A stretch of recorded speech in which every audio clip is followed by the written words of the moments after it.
Hello everyone, this is Shalini. Welcome to our YouTube channel education bracket by SP. उम्मीद है सब एकदम first class होंगे। तो आज हम नया चैप्टर शुरू करेंगे क्लास 8 का, chapter number 2 which is microorganism, friends and foe. तो स्टार्ट करते हैं chapter. Microorganism. Microorganism का मतलब होता है, माइक्रो मतलब छोटे, सूक्ष्म। जो चीज़ बहुत छोटी होती है उसके लिए हम माइक्रो वर्ड यूज़ कर लेते हैं। ऑर्गेनिजम्स मतलब कि जीव, यानी कि जिनके अंदर जान होती है उनको हम ऑर्गेनिज्म बोलते हैं। यानी कि ऐसे जीव जो बहुत छोटे हैं, जैसे कि हम हैं, ह्यूमन बीइंग्स हो गए या एनिमल्स हो गए, वो तो बड़े होते हैं काफ़ी। तो हम लोगों को माइक्रो ऑर्गेनिज्म नहीं बोल सकते। एक तरह से माइक्रो ऑर्गेनिज्म उन ऑर्गेनिजम्स के लिए वर्ड यूज होता है जिन्हें हम अपनी आंखों से देख नहीं सकते हैं, नेक्ड आइज से। तो इस चैप्टर में हम माइक्रो ऑर्गेनिजम्स के बारे में पढ़ेंगे कि वो किस तरह से फ्रेंड भी हैं हमारे लिए और फो भी हैं, यानी कि हमारे दोस्त भी हैं और हमारे दुश्मन भी हैं, हमारे लिए किस तरह से काम करते हैं वो। लिविंग ऑर्गेनिज्म अराउंड अस, यानी कि हमारे आसपास जितने भी लिविंग ऑर्गेनिजम्स हैं, प्लांट्स, एनिमल्स, जिन्हें हम अपनी मतलब इनसे अलग, जिन्हें हम अपनी आंखों से नहीं देख सकते, उन्हें हम माइक्रो ऑर्गेनिजम्स कंसिडर करते हैं। माइक्रो ऑर्गेनिज्म या फिर माइक्रोब्स।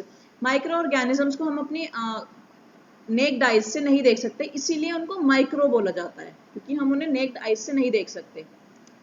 माइक्रो ऑर्गेनिजम्स को 4 ग्रुप्स में हम डिवाइड कर लेते हैं, which is bacteria, fungi, protozoa और एल्गी। ये 4 हमारे ग्रुप हैं जिनको हम माइक्रो ऑर्गेनिजम्स में डिवाइड करते हैं। यानी कि अलग अलग तरीके के माइक्रो ऑर्गेनिज्म, जैसे कि एनिमल्स होते हैं हमारे, एनिमल्स को हम अलग अलग कैटेगरी में डिवाइड करते हैं। यानी कि कोई जैसे शेर बोल देते हैं हम, शेर हो गया, या फिर कैमल हो गई, गोट हो गई, बफलो हो गई।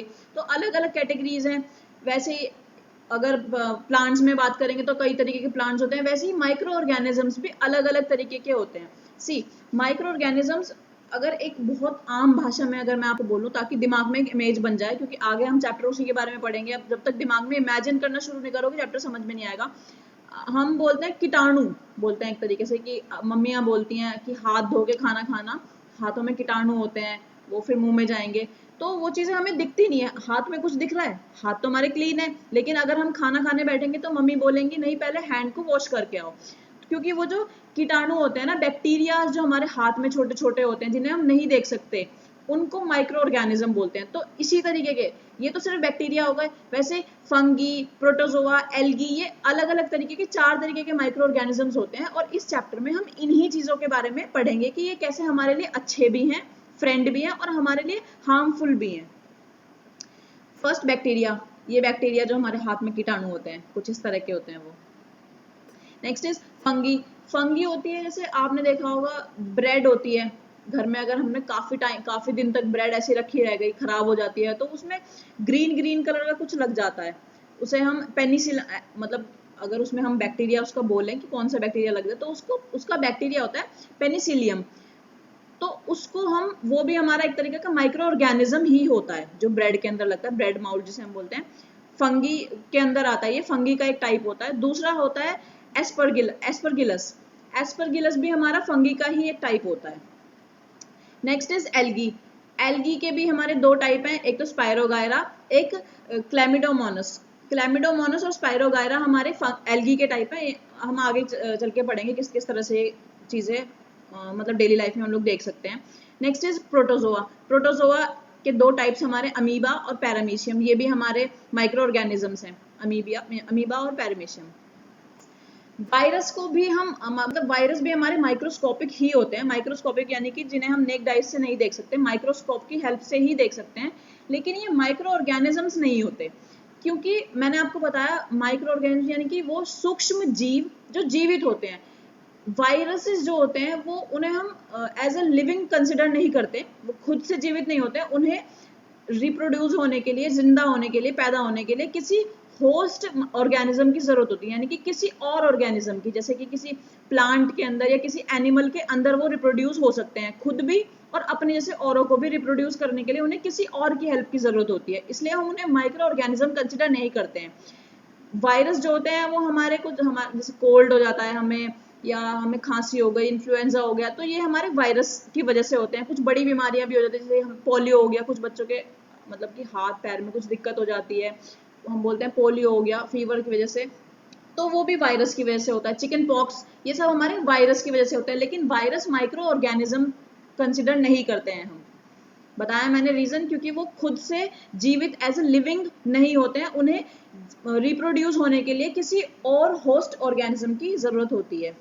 ये हमारे कुछ वायरस के टाइप्स हैं, जैसे कि एडिनोवायरस, बैक्टीरियोफेज और ह्यूमन इम्यूनो डेफिशिएंसी वायरस। ये हमारे कुछ वायरस हैं, अलग अलग चीज़ों के मतलब अलग अलग बीमारियां फैलाते हैं ये वायरस।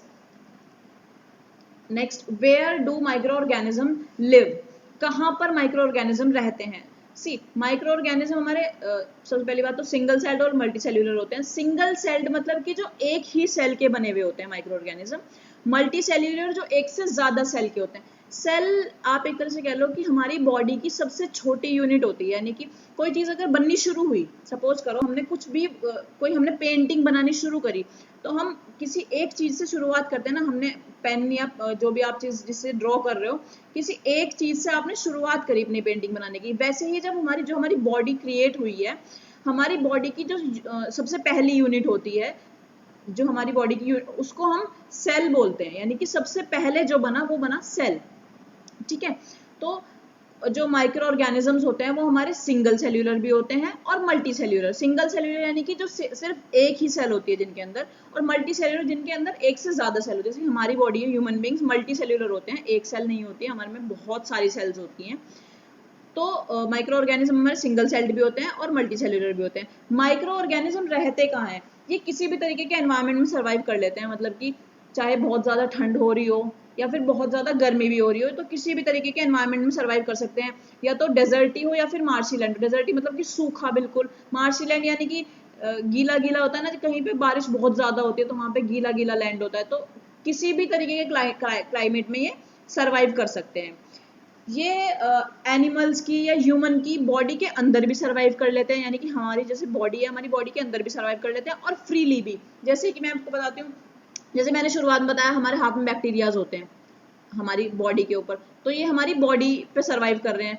कुछ बैक्टीरियाज हवा में होते हैं, पार्टिकल्स। जैसे हमने कोरोना पीरियड चल रहा था लास्ट ईयर भी और इस ईयर भी, हम लोग सुन रहे थे कि हवा में भी है अब तो वायरस। तो वो वायरस मतलब सॉरी, वो तो वायरस हो गया। बैक्टीरियाज भी जो होते हैं हमारे, वो इस तरह से एयर में फ्रीली सर्वाइव कर सकते हैं। अब हम पढ़ेंगे friendly microbes, friendly microorganism. ये बोल रहा है कि we are not all bad, मतलब कि सारे जो माइक्रो ऑर्गेनिजम्स हैं हमारे, जैसे मैंने आपको जो एग्जांपल बताया, फंगी हो गया हमारा, वो ब्रेड में लग जाता है, खराब हो जाती है, हम उसे खा नहीं सकते। हाथ में कीटाणु होते हैं तो पहले हम हाथ को साफ करते हैं, यानी कि ये तो अच्छे नहीं है। लेकिन कुछ हमारे अच्छे भी होते हैं, फ्रेंडली भी होते हैं, जो हमारे लिए हेल्पफुल होते हैं, उनके बारे में पढ़ेंगे हम। जो माइक्रो ऑर्गेनिज्म हमारे लिए अच्छे होते हैं, यूजफुल होते हैं, वो हमारे मेकिंग कर्ड एंड ब्रेड बनाने में हेल्प करते हैं, कमर्शियल यूज में हेल्प आते हैं, मेडिकल यूज में हेल्प आते हैं, वैक्सीन बनाने में हेल्प करते हैं, और सॉइल की फर्टिलिटी बढ़ाने में हेल्प करते हैं, एनवायरनमेंट को क्लीन करने में भी हेल्प करते हैं। हम एक एक करके पढ़ेंगे इनके बारे में। First, making of curd and bread. Curd और ब्रेड बनाने में हमारे माइक्रो ऑर्गेनिज्म कैसे हेल्प करते हैं। हमारी जो हमारी कर्ड बनती है उसके अंदर भी बहुत सारे माइक्रो ऑर्गेनिजम्स होते हैं, ये तो आपको मानना पड़ेगा। जो दही होती है हमारी, उसके अंदर कीटाणु होते हैं, बैक्टीरियाज होते हैं, तभी दही बनती है। जैसे कुछ लोग बोलते हैं ना कि हम तो प्योर वेजिटेरियन है, तो आप उन्हें बोल सकते हो कि नहीं हो, अगर वो दूध भी पी रहे हैं, दूध और दही भी पीते हैं, तो क्योंकि दही के अंदर भी बैक्टीरियाज होते हैं, और बैक्टीरिया तो जीवित होते हैं। जैसे मैंने शुरुआत में बताया था, माइक्रो ऑर्गेनिज्म लिविंग होते हैं, तो वो लिविंग ऑर्गेनिज्म को खा रहे हैं, तो वो शुद्ध शाकाहारी नहीं है। तो कर्ड हमारी माइक्रो ऑर्गेनिजम्स उसके अंदर होते हैं। कर्ड के अंदर जो एक लैक्टोबैसिलियस हमारा बैक्टीरिया होता है, ये क्या करता है, जब मिल्क के अंदर ये जाता है तो ये अपने आप को मतलब रिप्रोड्यूस बहुत ज्यादा कर लेता है, बहुत ज्यादा मात्रा में बन जाता है लैक्टोबैसिलियस हमारा बैक्टीरिया, और ये मिल्क को कर्ड में कन्वर्ट कर देता है। ठीक है, तो इसमें जो चीज आपको ध्यान रखनी है वो ये है कि लैक्टोबैसिलस हमारा एक बैक्टीरिया है जो कि मिल्क को कर्ड में कन्वर्ट कर रहा है। नेक्स्ट इज ब्रेड कैसे बनती है। आपने सुना होगा कि घर में अगर मम्मी वो बना रही है छोले भटूरे, सपोज करो मम्मी ने छोले भटूरे बनाए, तो भटूरे बनाने के लिए उसका जो डो होता है, उसका जो हम आटा, मम्मियाँ आटा गूंथ के रखती हैं, उसको उसमें मम्मियाँ ईस्ट पाउडर मिलाती हैं, मतलब कुछ इनो वगैरह भी मिला देती हैं, तो वो भी ईस्ट पाउडर का ही काम करता है। क्यों? खमीर उठाने के लिए बोलती हैं, उसमें खमीर उठाना पड़ता है, क्योंकि ईस्ट जो होता है वो जब हम इस तरह से उसमें मिक्स कर देते हैं अपने आटे में या किसी भी चीज़ में, तो वो अपने आप को बहुत ज़्यादा रिप्रोड्यूस कर लेता है, मतलब कि अपनी संख्या बढ़ा लेता है बहुत ज़्यादा, जिससे कार्बन डाइऑक्साइड रिलीज होती है। ठीक है, उसकी हेल्प से जो हमारा डो होता है, जो हमारा आटा गूथा हुआ होता है, उसके अंदर हम बोलते हैं ना खमीर उठाना पड़ता है पहले हमें, तो खमीर उसी की हेल्प से उठता है ईस्ट की वजह से, क्योंकि ईस्ट भी हमारा एक तरीके का माइक्रो ऑर्गेनिज्म ही है जो कि आटे के अंदर जाके अपने आप को मल्टीप्लाई कर रहा है, अपने आप को बहुत ज्यादा रिप्रोड्यूस कर रहा है, जिसकी वजह से खमीर उठ जाता है उसके अंदर। ठीक है, और इसी से हम, जो हमारी बेकिंग इंडस्ट्री है, इसी की हेल्प से, ईस्ट की हेल्प से ब्रेड, पेस्ट्री और केक्स वगैरह बनाते हैं। Commercial use of micro organisms, commercially कैसे यूज होता है माइक्रो ऑर्गेनिजम्स? जो माइक्रो ऑर्गेनिज्म होते हैं हमारे, वो अल्कोहल, वाइन या फिर एसिटिक एसिड, जिसे हम विनेगर बोलते हैं, सिरका मतलब, ये बनाने में हेल्प करते हैं।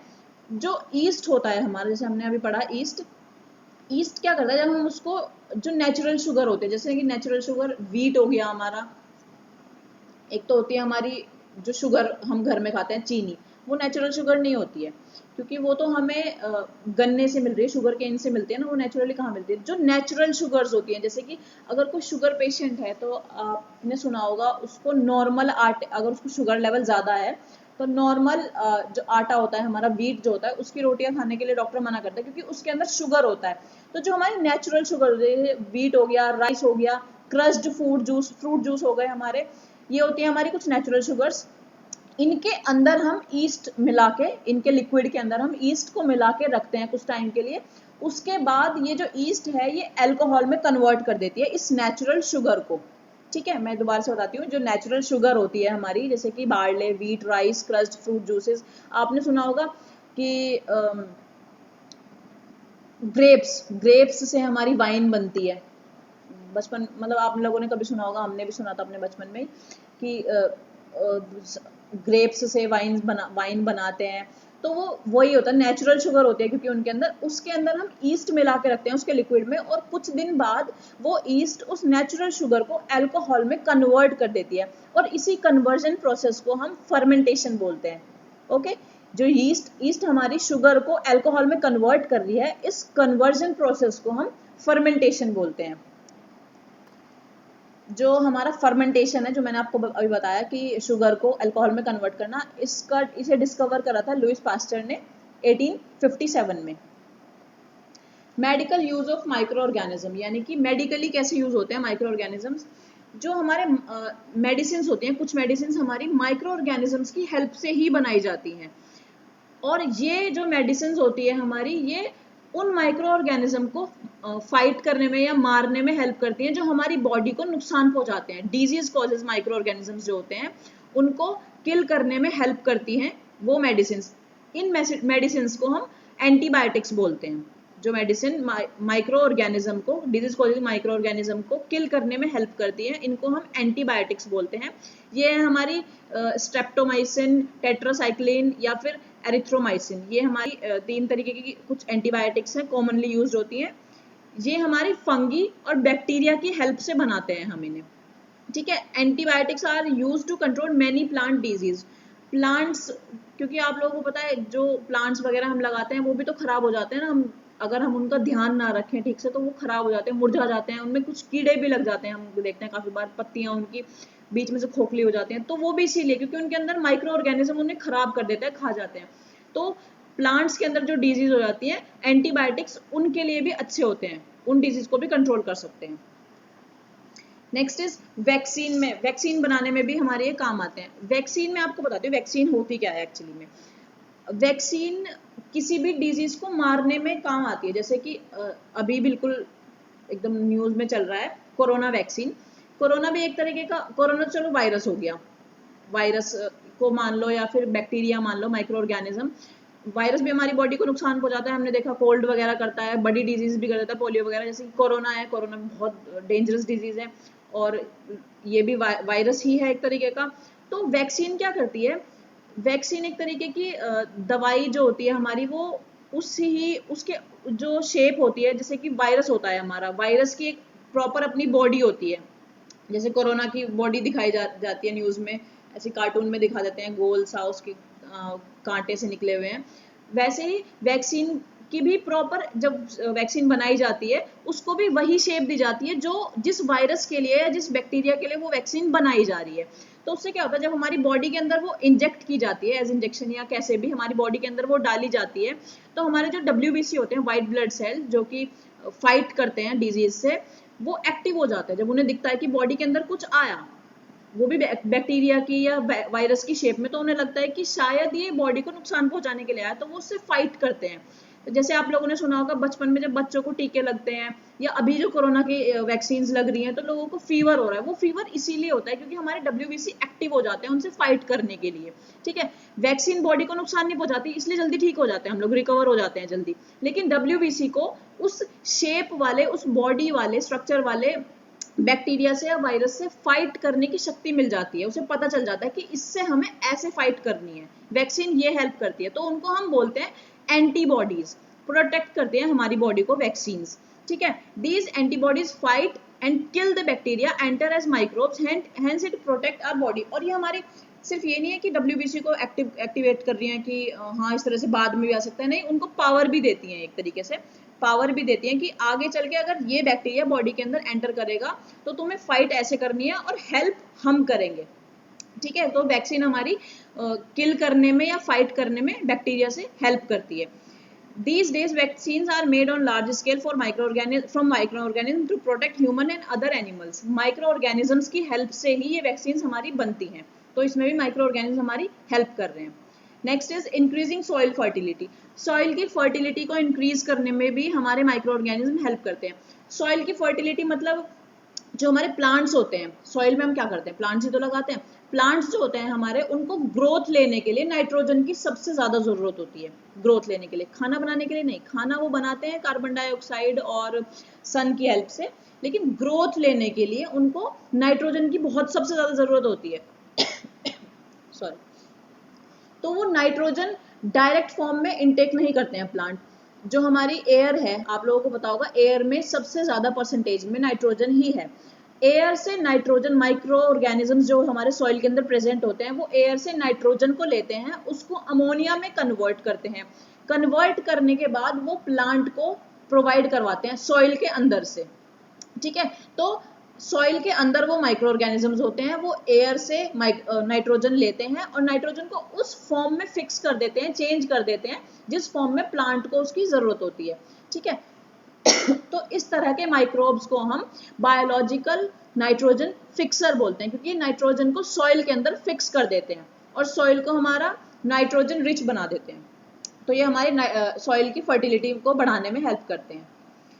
जैसे कि हमारे ब्लू ग्रीन एल्गी हमारी एज अ नाइट्रोजन फिक्सर है। Next is cleaning the environment. Environment को क्लीन करने में भी हेल्प करते हैं। कुछ माइक्रो ऑर्गेनिजम्स हमारे जैसे प्लांट्स खराब हो जाते हैं, हमारे टूट के गिर जाते हैं, या एनिमल्स हमारे मर जाते हैं, हम उन्हें जमीन में दफना देते हैं, दबा देते हैं, तो उनको डीकम्पोज करने में, जो डेड ऑर्गेनिक वेस्ट या प्लांट का है या फिर एनिमल का है, उनको डीकम्पोज करने में माइक्रो ऑर्गेनिज्म हमारी हेल्प करते हैं। माइक्रो ऑर्गेनिज्म उनको डीकम्पोज करते हैं और फिर उनको दूसरे प्लांट्स और एनिमल्स के लिए यूजफुल बनाते हैं। ठीक है, जैसे जो हमारे डेड प्लांट्स या फिर एनिमल्स होते हैं, वो सॉइल की फर्टिलिटी में भी बहुत ज़्यादा हेल्प करते हैं। सॉइल की फर्टिलिटी में वो ऐसे ही हेल्प करते हैं क्योंकि जो हमारे माइक्रो ऑर्गेनिजम्स होते हैं उनको डीकम्पोज करते हैं और सॉइल के लिए, प्लांट के लिए या एनिमल के लिए यूजफुल बनाते हैं। तो वो एक तरह से रिसाइकलिंग प्रोसेस करते हैं उसके साथ। तो यहाँ भी जो हमारे माइक्रो ऑर्गेनिजम्स हैं वो हमारे लिए अच्छा काम कर रहे हैं, मतलब कि microorganisms can be used to degrade the harmful and smelly substance and thereby clean us the environment। यानी कि जो हमारे हार्मफुल और स्मेली सब्सटेंस थे उनको भी डिग्रेड करते हैं, ये उनको भी नष्ट कर देते हैं और हमारे एनवायरनमेंट को क्लीन बनाते हैं। Next is harmful micro organisms. इसे हम नेक्स्ट वीडियो में कवर करेंगे। आज के लिए बस इतना ही। आई होप मैं क्लियर कर पाई होंगी आप लोगों को टॉपिक, और अगर कुछ समझ में ना आया हो तो आप लोग कमेंट बॉक्स में पूछ लीजिएगा। And please like the video and share it with your friends. Also subscribe the channel. Thank you so much.